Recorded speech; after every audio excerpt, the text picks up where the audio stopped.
Good morning बच्चों। तो आइए हमने हमारी जो प्रीवियस क्लास थी उसमें हमने श्री राम की बाल लीला जो कि तुलसीदास जी के द्वारा लिखी गई है उसके अंतर्गत, उस प्रकरण के अंतर्गत हमने श्री राम की बाल लीला का जो वर्णन था वो 4 पदों के माध्यम से पढ़ा था और कठिन शब्दों के अर्थ भी प्राप्त किए थे। उसके अंतर्गत जिस प्रकार से भगवान श्री राम और उनके चारों भाइयों की सुंदरता का, उनके बाल स्वरूप की सुंदरता का वर्णन किया गया था, उन सब के बारे में हमने पढ़ा था। हम बच्चों आज की क्लास में इसी का जो चैप्टर है, इसी पाठ के जो है मौखिक प्रश्न, लघुत्तरीय प्रश्न और दीर्घ प्रश्नों के बारे में चर्चा करेंगे। तो आइए मेरे प्यारे बच्चों, हम सबसे पहले इस पाठ के मौखिक प्रश्नों के बारे में चर्चा कर लेते हैं। मौखिक प्रश्नों के अंतर्गत सबसे पहला प्रश्न है, कविता में किसके बाल रूप का वर्णन किया गया है? तो बच्चों, जैसा कि आप सभी जानते हो, कविता में किसके बाल रूप का वर्णन किया गया है? कविता में श्री राम और उनके चारों भाइयों के बाल रूप का वर्णन किया गया है। तो यहाँ इस प्रश्न का उत्तर होगा, इस कविता में श्री राम के बाल रूप का वर्णन किया गया है। प्रश्न 2, अवधेश के बालक चारि सदा से किन किन बालकों की ओर संकेत किया गया है? सबसे पहले हम एक बार आपकी नॉलेज को रीइनकलकेट करते हैं। अवधेश किसका नाम है? अवधेश है अवध के राजा का नाम। अवध के राजा का नाम राजा दशरथ। और बच्चों, राजा दशरथ के कितने पुत्र थे? 4। तो यहाँ उन चारों पुत्रों के नाम लिखने हैं आपको कि अवधेश के बालक चारि सदा से जिन 4 बालकों की ओर संकेत किया गया है वे हैं राम, लक्ष्मण, भरत और शत्रुघ्न। ये अवधेश यानी राजा दशरथ के 4 पुत्र थे और इन्हीं 4 बालकों के बारे में इस पद के अंतर्गत, इस पंक्ति के अंतर्गत संकेत किया गया है। राजा दशरथ की रानियों के नाम बताइए। जैसा कि हम सभी जानते हैं और साहित्यिक स्रोतों के अनुसार हम सभी को पता है कि राजा दशरथ की 3 रानियां थीं। उन तीनों रानियों के क्या नाम थे मेरे प्यारे बच्चों? उन तीनों रानियों के नाम थे कौशल्या, कैकेयी और सुमित्रा।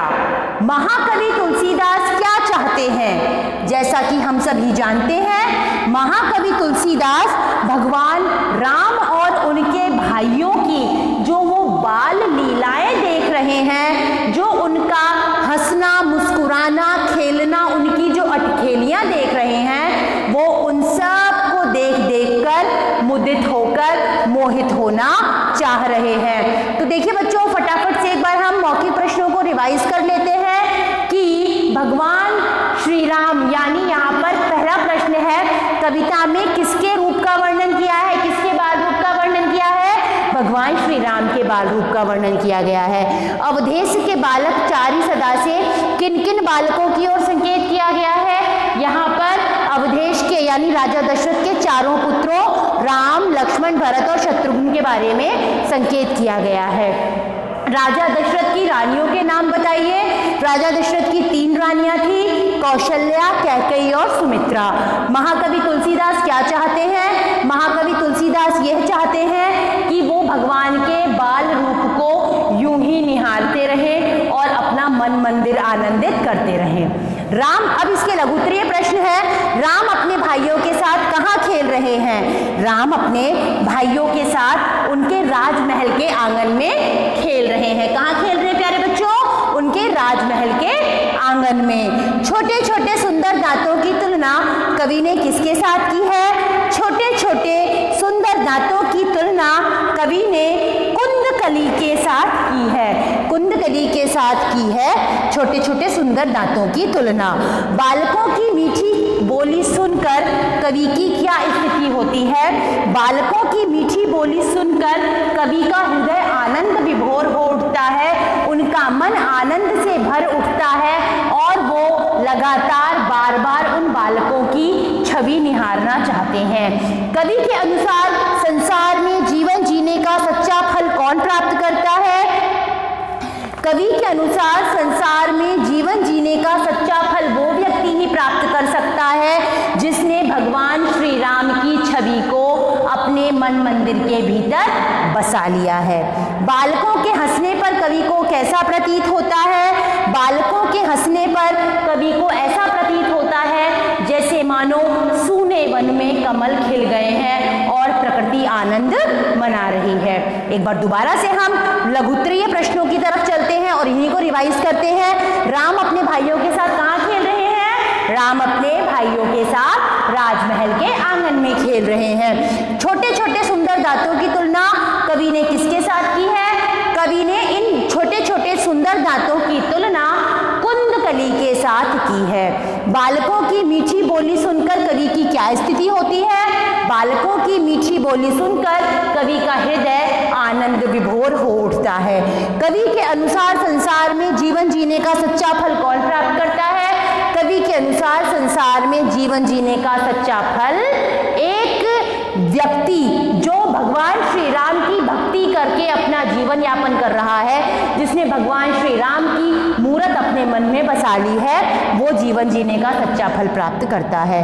बालकों के हंसने पर कवि को कैसा प्रतीत होता है? बालकों के हंसने पर कवि को ऐसा प्रतीत होता है मानो सूने वन में कमल खिल गए हैं और उन पर भ्रमर जो है वो कुंजन कर रहे हैं, भंवर जो है वो आनंद प्रदान कर रहे हैं। अब आइए बच्चों, हम इस चैप्टर के दीर्घ उत्तरीय प्रश्नों की ओर चलते हैं।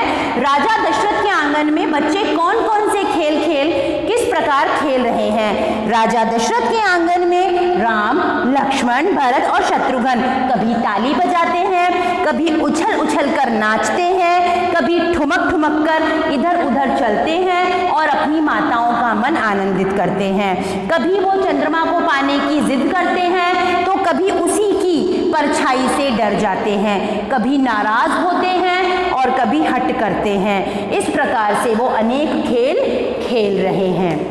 प्रश्न 2, श्री राम के मुखमंडल के सौंदर्य का वर्णन कवि किस प्रकार कर रहे हैं? श्री राम के मुखमंडल का सौंदर्य वर्णन करते हुए तुलसीदास जी कहते हैं कि बादलों में जैसे बिजली चमकती है, ठीक उसी प्रकार से चमकते हुए उनके दांत प्रतीत होते हैं। उनके मुख पर जो उनके घुंघराले बालों की लटें लटक रही हैं, वो ऐसा लगता है जैसे ये सुंदर भाग्यवान लटें जो हैं वो भगवान श्री राम के गालों को बार बार स्पर्श करना चाहती हैं और उनकी आंखें ऐसी लगती हैं जैसे कमल पर भंवरा मंडरा रहा है।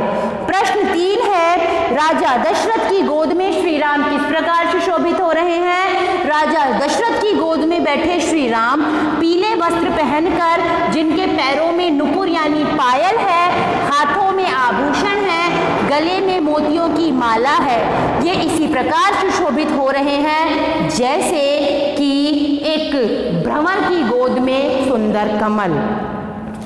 राम के श्यामल वर्ण की सुंदरता का वर्णन करते हुए कवि क्या कहते हैं? श्री राम के सुंदरता का वर्णन करते हुए कवि कहते हैं कि श्यामल शरीर की कांति बादलों के समान है। जब वो हंसते हैं तो उनके दांतों की चमक ऐसा लगती है मानो बादलों के बीच बिजली चमक रही है। उनका शरीर धूल से भरा हुआ है, लेकिन उनकी सुंदरता कामदेव से कम नहीं है।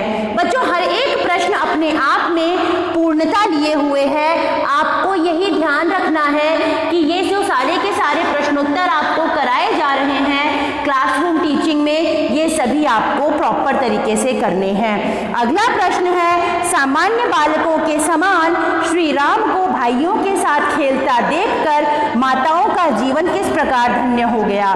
सामान्य बालकों के समान श्री राम को भाइयों के साथ खेलते देखकर माताओं का जीवन इसलिए धन्य हो जाता है क्योंकि वे चारों भाई प्रेम पूर्वक खेल रहे हैं, बहुत खुश हैं और हर माँ यही चाहती है कि उसके बच्चे आपस में मिलजुल कर रहें। वे सभी एक दूसरे की भावनाओं का सम्मान कर जीवन को सुखमय बनाएं। बच्चों, एक बार दोबारा से मैं आपको इन क्वेश्चन आंसर्स को रिपीट कर देती हूँ जिससे आपको दोबारा से समस्या ना हो। राजा दशरथ के आंगन में बच्चे कौन सा खेल किस प्रकार खेल रहे हैं? राजा दशरथ के आंगन में बच्चे जो हैं कभी ठुमक ठुमक कर चल रहे हैं, कभी उछल उछल कर खेल रहे हैं, कभी पैरों की नुपुर जो है उनके पूरे आंगन में शोभायमान आवाजें उसकी शोभायमान हो रही हैं, कभी गुंजन जो है, कभी नुपुरों की गुंजन राजा रानियों के कानों को भा रही है, कभी वो चंद्रमा को पाने की जिद करते हैं, कभी उसकी परछाई देखकर भी डर जाते हैं, कभी रूठ जाते हैं, कभी मान जाते हैं। इस प्रकार से वो बहुत सारे भिन्न भिन्न खेलों को खेल रहे हैं।